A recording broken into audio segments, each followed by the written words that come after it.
ইন্নাল হামদুলিল্লাহ ওয়াসসালাতু ওয়াসসালামু আলা রাসূলিল্লাহ ওয়া বা'দ। সম্মানিত দর্শক শ্রোতা, কাছে এবং দূরে, দেশে এবং প্রবাস থেকে যে যেখান থেকে আমাদের 5 মিনিটস দাওয়া এর এই অনুষ্ঠানটি দেখছেন, সকলকে জানাই আমাদের হৃদয় গভীর থেকে আন্তরিক মোবারকবাদ। মানুষ হিসাবে এবং মুসলিম হিসাবে যখন আমরা অন্য মুসলিম ভাইকে ইবাদত বন্দিগির সময় ইবাদত করতে দেখি না, তখন তাদেরকে যদি প্রশ্ন করি, অর্থাৎ নামাজের আজান হচ্ছে, মসজিদে আমাদেরকে যেতে হবে, তখন যদি আমরা কোনো মুসলিম ভাইকে মসজিদের বাইরে দেখি, আমরা বলি চলেন ভাই নামাজ পড়ে আসি, তখন সেই মুসলিম ভাই একটা মুস্কি হাসি দিয়ে বলবেন অবশ্যই আমাদেরকে নামাজ পড়তে হবে, আমরা যেহেতু মুসলমান ভাই, পড়তে তো হবেই। রমজানের মাস সময় যদি আমরা প্রকাশ্যে কাউকে খেতে দেখি, তখন আমরা বলি ভাই রমজান মাস, চলো না আমরা রমজানের রোজা রাখি। তখন যে ব্যক্তি রমজানের রোজা রাখে না, সেই ব্যক্তি বলবে যে ভাই যেহেতু মুসলিম, আমি মুসলমান, আমরা রমজানের রোজা তো রাখতেই হবে, মরতে তো ভাই হবেই। এক কথা, যদি কোনো ব্যক্তি রমজান রোজা সহ যে কোনো ইবাদত বন্দিগিতে যদি কোনো ব্যক্তিকে আমরা দেখতে না পাই, তখন আমরা তাকে দাওয়াত দিলে সে বলবে যে হ্যাঁ, এই কাজটা তো করতে হবে যেহেতু আমি মুসলমান। কিন্তু আমরা কি একবার ভেবে দেখেছি যে কেন সে বা আমরা ইবাদত বন্দিগি কেন করতে আমরা উৎসুক না, বা ইবাদত বন্দিগি কেন করতে আমরা চাই না? একটি মাত্র কারণ, সেটা হচ্ছে ইবাদত বন্দিগিতে স্বাদ না পাওয়া। তরকারিতে যদি আমরা স্বাদ না পাই প্রকৃত, তাহলে আমরা তরকারি খাই না। ঠিক তদ্রূপভাবে ইবাদত বন্দিগিতে যদি কোনো ব্যক্তি স্বাদ না পায়, তাহলে সে কখনো ইবাদত বন্দিগি করতে চাবে না। সেই জন্য আমি আপনাদের সামনে 5টি পয়েন্ট তুলে ধরবো, যার দ্বারা ইবাদতের স্বাদ আসে, আর স্বাদ আসার কারণে আমরা মহান আল্লাহ তাআলার ইবাদত করতে পেরে আল্লাহ তাআলা সন্তুষ্টি পেয়ে যাবেন ইনশাআল্লাহ। সর্বপ্রথম যে কারণে আমাদের ইবাদতের স্বাদ আসে না, সেটা হচ্ছে গুনাহ যদি কোনো ব্যক্তি বেশি করে আর তওবা ইস্তেগফার না করে, তাহলে তার ইবাদতের মধ্যে কখনো স্বাদ আসবে না বা পাবে না। সেই জন্য আমরা প্রথম 5টি পয়েন্টের প্রথম যে পয়েন্টটা, সেটা রেখেছি ইস্তেগফার করা।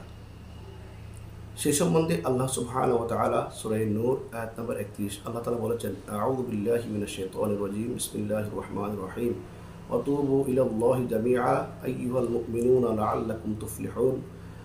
আল্লাহ তাআলা পবিত্র কোরআনে বলেছেন যে তোমরা সবাই আল্লাহর সামনে তওবা বা ইস্তেগফার করো, যে তোমরা সফল কাম হতে পারো। আল্লাহ তাআলার নৈকট্য বা আল্লাহ তাআলার সন্তুষ্টি পেতে হলে অবশ্যই আমাদেরকে ইস্তেগফার বেশি বেশি করতে হবে। সেই জন্য রাসূলুল্লাহ সাল্লাল্লাহু আলাইহি ওয়াসাল্লামের মাধ্যমে আল্লাহ তাআলা বলিয়ে দিয়েছেন, সুনানে কুবরা হাদিস নম্বর 10207, আল্লাহ রাসূল সাল্লাল্লাহু আলাইহি ওয়াসাল্লাম বলছেন, তুবু ইলাল্লাহ, তোমরা আল্লাহ তাআলার কাছে তওবা করো, ইস্তেগফার করো। ফা ইন্নী আতুবু ইলাইহি, কেননা নিশ্চয়ই আমি তার কাছে তওবা করি বা ইস্তেগফার করি, ফিল ইয়াউমি মিআতা মাররা, প্রতিদিন 100 বার। রাসূল সাল্লাল্লাহু আলাইহি ওয়াসাল্লামের মতো, এক কথায় সমস্ত আম্বিয়া কেরাম আলাইহিমুস সালাম আজমাইন কেউ কোনো গুনাহ করেনি, মাসুম। তার মধ্যে রাসূল সাল্লাল্লাহু আলাইহি ওয়াসাল্লাম একজন মাসুম ব্যক্তি, তার গুনাহ আছে যদি কোনো ব্যক্তি বিশ্বাস করে, তাহলে সে ব্যক্তি সম্পূর্ণভাবে কাফের হয়ে যাবে। আর সেই রাসূল সাল্লাল্লাহু আলাইহি ওয়াসাল্লাম বলছেন যে আমি দৈনিক 100 বার ইস্তেগফার করি। তাহলে আমাদের কি বোঝা উচিত নয় যে আমরা কতবার ইস্তেগফার করতে হবে? এরপরে দ্বিতীয় যে আমাদের পয়েন্টটা, সেখানে আমরা বলতে পারি যে নেক কাজে মন থেকে বাধা আসলে সেই নেক কাজ আরও বেশি করা। আমাদের পেছনে যে একটা সবচেয়ে বড় কারিগর বা শত্রু, সেই শত্রু হচ্ছে শয়তান। যখন কোনো নেক কাজ করতে যাব, অর্থাৎ নামাজ পড়তে যাব, রোজা করতে যাব, এক কথায় যদি কোনো আমরা ভালো কাজ করতে যাই, তখন সে আমাদের মনে একটা কুমন্ত্রণা জাগিয়ে দেয় যে অনেক সময় রয়েছে, পরে কাজটা পরে করলেও চলবে। তখন আমাদের ভাবতে হবে যে আমাদেরকে শয়তান কুমন্ত্রণা দিচ্ছে, আমরা শয়তানের এই কুমন্ত্রণাকে ত্যাগ করে আমরা এই কাজটা বা অর্থাৎ এই নেক কাজটা আরও বেশি করব। এমনকি ওই নেক কাজের সাথে আমরা এক্সটার্নাল কিছু নেক কাজ যোগ করব। যোগ করলে আল্লাহ তাআলা হয়তো আমাদেরকে এই নেক কাজে ওসিলা করে আল্লাহ তাআলা সন্তুষ্টি দিতে পারেন ইনশাআল্লাহ।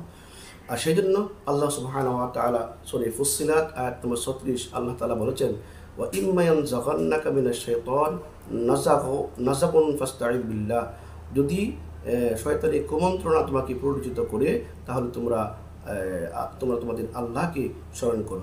অর্থাৎ আমরা যখন কোনো বিপদে পড়ি, যখন আমাদের সামনে যদি কেউ তাকে, আমরা তাকে ডাক দিয়ে বলি, ভাই আমাকে বাঁচাও, আমাকে বাঁচাও, অনুরূপভাবে আমাদেরকে যে শয়তান প্ররোচনা দিচ্ছে, আমরা তখন বলা উচিত যে আল্লাহ তুমি আমাকে বাঁচাও, অর্থাৎ সেই সময় আল্লাহ স্মরণ বেশি বেশি করা। 3 নম্বর পয়েন্টে আমরা বলতে পারি গুনাহ পেছনে লেগে না থাকা। একটা গুনাহ আমার দ্বারা হচ্ছে, অর্থাৎ একটা ফেসবুক চালাচ্ছি আমি, ফেসবুক চালানোর মধ্যে হঠাৎ করে একটা সাধারণ একটা ছবি আসলো। সেই ছবি আসলে যদি আমরা সেই ছবির পিছনে লেগে থাকি, বা এটা তো কবি গুনাহ হবে, আমরা লেগে, বা আরেকটা ছবি দেখি, এরকম যদি আমরা বলি, তাহলে আমরা ইবাদতের স্বাদ পাবো না, বরং সেই গুনাহ থেকে আমাদেরকে ফিরে আসতে হবে। সেই জন্য একজন বিদ্বান ব্যক্তি বলেছেন, ইন্নী লাআসুল্লাহ ফা আরা যালিকা ফি খালকি দাব্বাতি ওয়া আমরাতি। অর্থাৎ যখন আল্লাহর অবাধ্য হই, সে ব্যক্তি বলছেন, আমি যখন আল্লাহর অবাধ্য হই, তখন তার কুপ্রভাবটা আমার নিজের মধ্যে এবং আমার বাহনের মধ্যে আর আমার স্ত্রীর মধ্যে তা দেখতে পাই। অর্থাৎ তারা যে আমার সঙ্গে আচরণটা করে, তা দ্বারা আমি কষ্ট পাই, কেননা আমি যে গুনাহ কাজ করেছি সেই জন্য। এবং গজ্জালী রহিমাহুল্লাহকে যদি কোনো ব্যক্তি প্রশ্ন করেছে যে হুজুর আপনি এত আমল কোথায় থেকে শিখলেন, সেই ব্যক্তি বললে বেআমলের কাছ থেকে আমল শিখেছি। হে হুজুর আপনি এত আদব কোথায় থেকে শিখলেন? তখন তিনি বলতেন যে আমি বেআদবের কাছ থেকে আদব শিখেছি। এরপরে আমরা 4 নম্বর যে পয়েন্ট, সেটা আমরা বলতে পারি যে অহেতুক আড্ডাবাজি থেকে আমাদেরকে বিরত থাকতে হবে। কেননা অহেতুক আড্ডার মধ্যে বসলে আমাদের মুখ থেকে পরচর্চা, পরনিন্দা আসতেই পারে, অস্বাভাবিক কিছু না।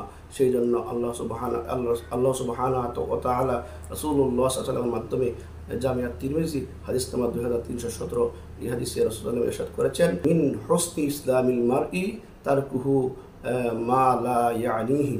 কোনো ব্যক্তি ইসলামের অন্যতম সৌন্দর্য হলো, ইসলামের অন্যতম সৌন্দর্য যদি কোনো ব্যক্তির মধ্যে দেখতে পায় বা দেখা সম্ভব হয়, সেই ব্যক্তি অবশ্যই অহেতুক কথাবার্তা বা অহেতুক আড্ডাবাজি থেকে বিরত থাকতেই হবে, যার কারণে সে ইবাদতের প্রকৃত স্বাদ পাবে ইনশাআল্লাহ। আড্ডাবাজি থেকে আরেকটা আমরা পবিত্র কোরআনুল কারীম থেকে আমরা একটা আয়াত বলতে পারি। আল্লাহ তাআলা বলছেন সূরা মুমিনুন আয়াত নম্বর 3, আল্লাহ বলেছেন ওয়াল্লাযীনা হুম আনিল লাগবি মু'রিদুন। সেই সমস্ত ব্যক্তিরা সফল কাম যারা অনর্থক কথাবার্তা থেকে বিরত থাকে। ওই সমস্ত ব্যক্তিরা সফল কাম যারা অনর্থক কথাবার্তা থেকে বিরত থাকে। সর্বশেষ আমরা ওই কথাটা বলবো যে আমরা পৃথিবীতে যত ভালো খারাপ কাজই করি না কেন, সর্বদা আমার অন্তরের মধ্যে একটা কথা চিন্তা করতে হবে, আমাদেরকে ইন্তেকাল করতে হবে, মরতে হবে। সেই জন্য রাসূলুল্লাহ সাল্লাল্লাহু আলাইহি ওয়াসাল্লাম জামিআত তিরমিজি হাদিস নাম্বার 2307 নম্বর হাদিসে রাসূলুল্লাহ বলছেন, আকসিরু যিকরা হাযিহিল লাযযাতি আনিল মাউত।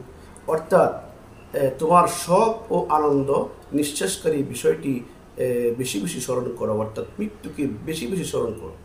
আমি যখন একটা অপরাধ করব, গুনাহ করব, পাপ করব, যখন আমাকে ভাবতে হবে আমি এখন এই পাপটা করছি বা এখন এই গুনাহ করছি, এরপরে যদি আমার মৃত্যু চলে আসে 1 মিনিট পরে, তাহলে আমার কী অবস্থা হবে? আমাদেরকে জাহান্নামে যেতে হবে। সেই জন্য আমাদেরকে অবশ্যই যে কোনো পাপ কাজ বা ভালো কাজ করার আগে আমাকে অন্তরের মধ্যে মৃত্যু স্মরণটা বেশি বেশি করতে হবে। আমরা যে কথাগুলি বললাম, সেই কথাগুলো আমি নিজে এবং সকলকে যেন আল্লাহ তাআলা আমল করার মতো তৌফিক দান করেন, সেই জন্য আল্লাহ তাআলার কাছে আমরা দোয়া করি। আল্লাহুম্মা আমিন। ওয়া আখিরু দাওয়ানা আলহামদুলিল্লাহি রাব্বিল আলামিন। আসসালামু আলাইকুম ওয়া রাহমাতুল্লাহি ওয়া বারাকাতুহু।